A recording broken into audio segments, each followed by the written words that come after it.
Евгений! Да не се познава човек. Хубав човек. Евгений, давам ти думата. Ето моя микрофон. Ти си. Сигурно. Скъпи приятели, не мога да се обърна по друг начин към вас. Усещате ли какво нещо е Кюстендил? Кюстендил какъв заряд носи и какво представлява? И аз не мога да се съглася с всички приказки и статистики, колко не сме големи. Един град никога не се измерва с цифрите на неговото население, а с градското поведение. Знаете ли, в това трудно време, в което хората говорят за политика, за спорт, в Кюстендил, в центъра могат да се съберат 300-400 човека, за да обърнат внимание на изкуството, на красивото. Кюстендил е град, в който 50 семейства изпращат децата си да учат не друго, не икономика, не просто езици, да учат изкуство. Защото изкуството, това е формулата на нашия град. Кюстендил е град на художници. Но за да бъде град на художници, това не може да бъде само в минало време. Кюстендил не е град-музей на художници. В Кюстендил продължават да се раждат и да работят художници. Затова трябват няколко условия. Първо трябва традиция. Слава Богу, ние сме късметли да се родиме в града с най-дълбоката традиция в областта на изкуството. Да, знаеме Владимир Димитров, майстора, какво прави, решавайки да не остане в Америка, да дойде в Шишковци и да бъде учител на първото поколение велики български художници, защото след него онези най-великите, онези професорите в академията пак са кюстендилци. И те да научат следващите, и следващите, и следващите. Така че традицията е много важна. Другия важен елемент са хората, които потребяват изкуство, да намират смисъл в него. Защото дори най-красивата картина губи смисъл, ако няма кой да я види и кой да преживее вълнението на автора, който е създал. Слава Богу, в Кюстендил се откриват изложби и е пълно с хора, които преживяват чувство. Третото важно условие е да има таланти. Когато бях студент по изкуствата, ни учеха, че Осоговската планина е богата на уранова руда и има завишен радиационен фон, което дава две неща.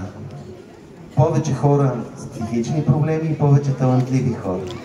Не знам ние от кои сме новите майстори, но със сигурност продължаваме да се занимаваме с изкуство. И може би много важният момент, това са родителите на тези деца. Знаете ли, децата са толкова чисти и толкова чакат посоката и е много важно кой ще повярва и в какво ще повярва в тях. Когато си говоря с колеги, учители по рисуване от страната, казват, бе, не знам как става в Кюстендил и при нас има талантливи, ама родителите не дават. Кюстендил не само, че дават, те подкрепят.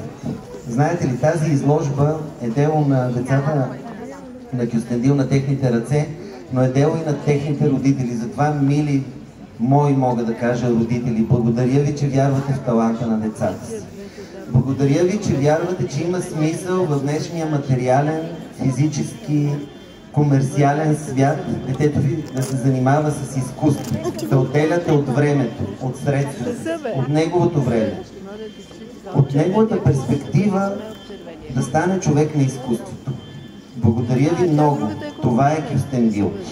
Кюстендил е Кълпазани. Толкова е хубаво да говориш след чистата енергия на Кълпазани, които тук днес бяха ангели. Казаха ни също кой е Кюстендил с думите на Светла Радкова и с музиката на Лили Александрова. Ами това е. Благодаря и на Виолет Вьорлер, че ни дава място. Защото ние от миналата пролет се готвим с тези коне. Тези коне можеха да препуснат навсякъде, но благодарение на Виолет, те са тук. Това са 39 коня, които носят различни истории. но всичките се спряха в двора на Виолет, в центъра на Кюстендил. Много хора ме питат, защо рисувате коне? Ами, за какво ли не? Като разгледате изложбата, ще видите 39 причини за това. Но ние българите сме особено свързани с конете. Някой казва, че сме конен народ. И конският тропот така някак си е свързан с ритъма на сърцето. И знаете ли, това е една, може би, от най-лесните изложби. Въпреки, че анатомията на коня не е лесна. Да нарисуваш кон с много цвят също не е лесно. А да си нов майстор, хич не е лесно.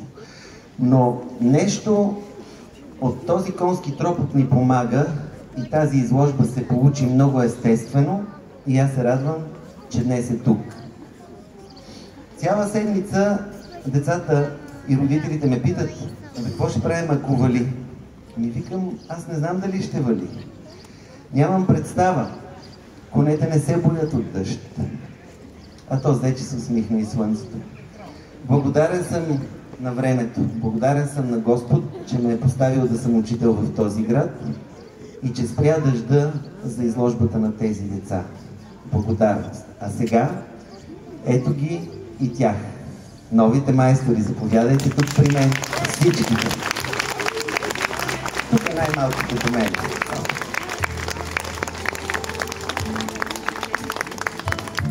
Вижте от другата ми страна. В нашата школа е много интензивно. Последните картини се носят на момента. С нощи до 11 часа в школата едно от момчетата, Митко Сакачийски, завърши коня за неговата изложба. А това е Мишел и нейната изложба, която сега, и нейната картина, която сега ще я сложим, е там на празния статив. Знаете ли колко е вълнуващо в школата новите майстори? За много са, нали? Я елате по-насам. Коляне, заповядай от другата страна, може да минете и пред мене. Заповядай, Ралица. Боби, заповядайте. Това са децата на Кюстендил. Това са новите майстори. Това са бъдещите големи хора, които ще управляват този град, които ще правят изкуството в този град и които ще правят добрината на този град. Защото това са 50 много добри човеци, в които човешкото е много повече от таланта. Има една притча за талантите. Господ дава таланти, но от нас зависи какво ще направим. Дали да ги скрием в земята или да ги развиваме. Мили деца, обичам ви. Благодаря ви. Благодаря ви, че развивате талантите си. Аз вярвам във вас. Вярвам във вас, във всеки един специално и по-отделно. Искам да кажа, че тук са няколко поколения нови майстори. Имам един нов майстор, който съм изключително щастлив да кажа, че вече е учител в математическата гимназия, като учител по компютърна графика, Боби, Бояна Пешева. Защото позволявам да кажа, защото първата нейна изложба беше какъв е цветът на коня, така ли беше, Боби? А Боби сега е учител и продължава искрата да развива талантите на Кюстендил. Аз съм изключително щастлив, че тук има не само мои, а и нейни вече ученици и тя не се посвени да донесе и нейния кон, защото ние сме една школа. Тук има много деца, които за първи път се справиха с сложното предизвикателство да направиш картина за изложба на новите майстори. Кюстендил, не знам дали осъзнавате, това е школа почти на 20 години, но децата са все нови. А ние искаме едно и също ниво, даже нивото да се повишава. Аз мисля, че даже се повишава. Представете си какво им коства на тези новите, които знаят какви изложби имало преди тях и да направят. Така че, за всеки един, независимо колко му костваше, независимо, че това беше може би първата или втората му картина в школата, вие се справихте успешно. Щом картината е тук, браво! А сега ще си позволя да застана по-ниско, защото при нас е и най-малкият нов майстор. София Панайотова, само 3-ти клас.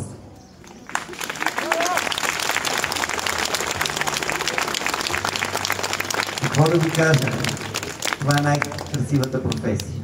Да си заедно с младостта, да си заедно с талантите и да виждаш как те стават по-високи от теб.